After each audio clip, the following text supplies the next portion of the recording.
Hello ladies and gentlemen, I have shared a YouTube video titled India in Egypt.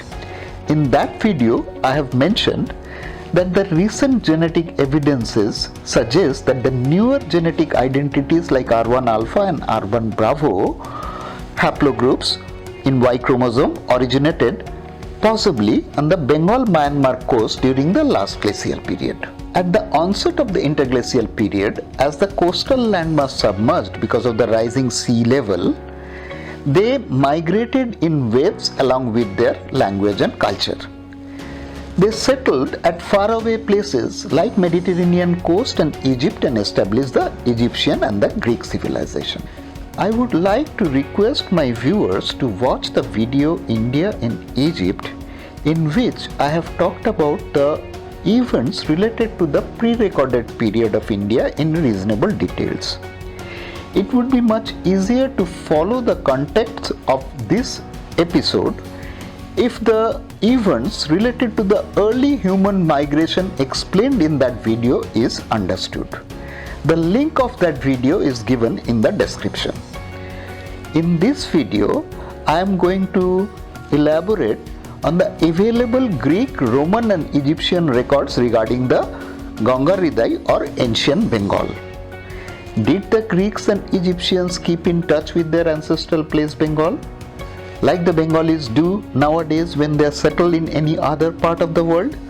Do we really have any authentic record specifically about Bengal at that end? It is high time that we initiated a discussion on Gangaridai or ancient Bengal. Many of the scholars feel that the archaeological site Chandraketugarh was the capital of the ancient kingdom Gangaridai. Chandraketugarh is located only 35 kilometers away from the modern city of Kolkata, the capital of the Indian state of West Bengal. I would like to show you a video to elaborate on the issue.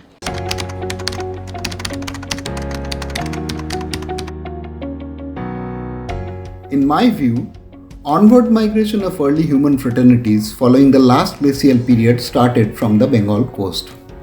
They settled in Egypt, Greece and the rest of Europe. In the second half of the book, I am discussing about the reverse migration of the Indian origin fraternities back to India. It appears that the popular term Indo-Aryan invasion refers to the reverse migration of the Indian origin fraternities from Europe. I had to discuss a number of new subjects without which the pre-recorded period of India could not be arranged in a scientific manner. One of these is the formation of a glacial coastal shelf on the Bengal-Myanmar Bay during the last glacial period. This resulted in the origin of the newer AMH genetic identities like R1 alpha and R1 bravo haplogroup in Y chromosome on the Bengal coast. Thus, Bengal played a crucial role in the spread of the Indian origin fraternities to faraway lands like Egypt, Mediterranean coast and Greece. Let us see how much of the Bengal region is recorded in the Western historical texts and how much of it we understand. I would prefer to start the video with a number of issues which are most authentically recorded in the Western world but are seldom discussed in the history of India or that of Bengal. I am not a historian and thus I am not going into the details of the authentically recorded history of Bengal. But what intrigued me is that several issues about Bengal recorded in Western world are often not given due recognition. In this respect, I would like to share a few of my observations. First, as we Google search for Gangaridai, we find an elaborate description of the region recorded in Greek and Latin records. This article elaborates that several famous Greek and Roman scholars had extensive knowledge about Gangaridai and they kept historical notes about the region. In fact, it even says that the military power of Gangaridai was so much that Alexander went back with his force after hearing about the military strength of the region. Diodorus Siculus, in his 1st century BC Bibliotheca Historica, mentions that the Gangaridai king had 20,000 cavalry, 200,000 infantry, 2,000 chariots and 4,000 elephants equipped for war. Second, Greek ambassador Megasthenes, in his Indica, meticulously described Gangaridai region, which was totally different from the description of rest of India available in our ancient Sanskrit and Pali texts. Once again, we prefer to avoid discussing about the contents of Indica, an authentic Greek record. This document definitely formed a major component of the description of the Gangaridai available in the Google today. Megasthenes described following 7 castes, or more appropriately 7 divisions in the social structure of Gangaridai: philosophers, husbandmen, shepherds, artisans, military, overseers, and counselors and assessors. These counselors and assessors were the most respected fraternity. Kings, treasurers, generals, chief magistrates, arbiters who settle disputes, etc. belong to this fraternity.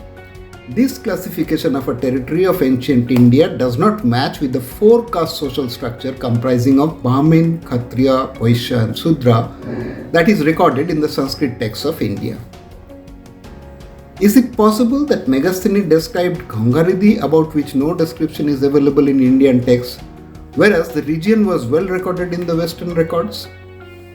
Those of you who are not comfortable with Wikipedia and believe in more authentic records are requested to go through a fabulous document, The Classical Accounts of India by R.C. Majumdar. Third, let us see where exactly Gangaridai was located. We have a very clear and authentic document in this regard, the Ptolemy's map. Drawn at the beginning of Christian era, it elaborately describes 5 divisions of river Ganga near its delta. It even mentions 5 different Greek names for each division, suggesting that they not only knew about 5 divisions of Ganga delta, but were interested to locate the territory more specifically around each division. Pliny named 5 mouths of Gangas as Cambyson, Mega, Cambericon, Pseudostomon and Antipole. Interestingly, this map does not mark any other territory along the west and east coast of India. This map clearly establishes the exact location of Gangaridai in the heart of present-day West Bengal. Apart from Gangaridai, it marks Kiradesh on the east of the delta, suggesting their interest in this region too. The knowledge and interest of Egyptian and Greek sailors, specifically about Gangaridai and Kiradesh, is evident from these records. Fourth, there is another authentic and useful Egyptian document, Periplus of the Erythraean Sea. This is considered to be a compilation by a Greek sailor based in Alexandria, Egypt, once again at the beginning of the Christian era. It provides a description of trade items and names of various ports where the Egyptian sailors ventured during that period in the east coast of Africa as well as on the west and east coast of India. It describes a territory even farther east of Gangaridai on the Bay of Bengal. Interestingly, in section 65, it mentions a specific location on the north of the edge of Bay of Bengal. This destination was probably located on the border of Assam and China, from where they collected a product called Malabatram. It could possibly be reached only by sailing upstream Irrawaddy and Chindwin from the Bay of Bengal. I am sure historians are not considering this complex connectivity of the Red Sea sailors to this odd corner of northeast India. However, I prefer to mention about this as it has a bearing on my subject. Evidently, all the above documents are most authentic historical records. However, we find these authentically recorded texts in the Western world about ancient India seldom discussed in the history of India and that of Bengal.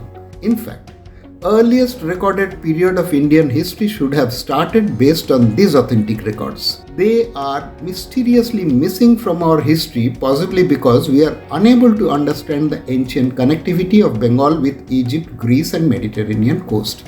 Thus, we are unable to appreciate their extraordinary interest in Gangaridai of Bengal and Kirat Desha, both of which are located farthest from the Mediterranean region. A mysterious lacuna remains in the ancient history of India related to the Gangaridai region as well. A coastal territory east of Magadh remained outside the boundary of Mauryan Empire during the rule of Chandragupta Maurya and his son Bindusara. His grandson Ashoka, however, fought the famous War of Kalinga in the region, but surprisingly, we do not know the name of the king against whom Ashoka fought this destructive war.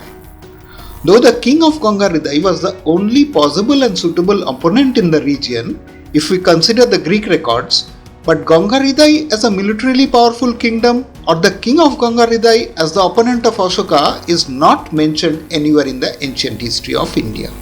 Are we blindly following the account of Indian history that was given by our foreign rulers?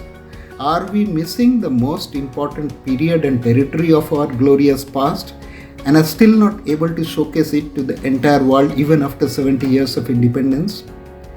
Once we discuss the probable events of the pre-recorded period in relation to Bengal coast, we may find the missing link. Once we consider the onward migration of the Indian origin fraternities from the Bengal coast to these faraway places, we would be able to appreciate the ethnic connectivity and the spread of Bengali language and their culture to these distant lands. Finally, once we consider the reverse migration of the Indian origin fraternities at a later date from Egypt, Greece and Mediterranean coast, we find emergence of various settlements all over India, including many around the Bengal region. Those who came by the land route settled along the Uttarapath in Nepal, Tibet, Bhutan, North Bengal and Northeast India, while those who returned by sea route from the Red Sea region settled in Odisha, East Bengal, Assam and Tripura, whose language and culture is quite comparable to West Bengal. Many regions of Northeast India appear to have a matriarchal descent culture similar to Bengal. These are the features we see on ground, but their origin are rarely explained in our history and thus little understood. Till we manage to arrange the pre-recorded past of India in a sensible manner, we would not be comfortable quoting from the Greek, Egyptian and Roman records regarding our country. Under such a situation, it is worth making an effort to arrange the pre-recorded past of India, without which the history of India and that of the world would remain inaccurate. We have to arrange the sequence of events on the basis of genetic, archaeological, anthropological, linguistic and cultural evidences. Let us make an effort to appreciate this new approach towards understanding the pre-recorded past of India.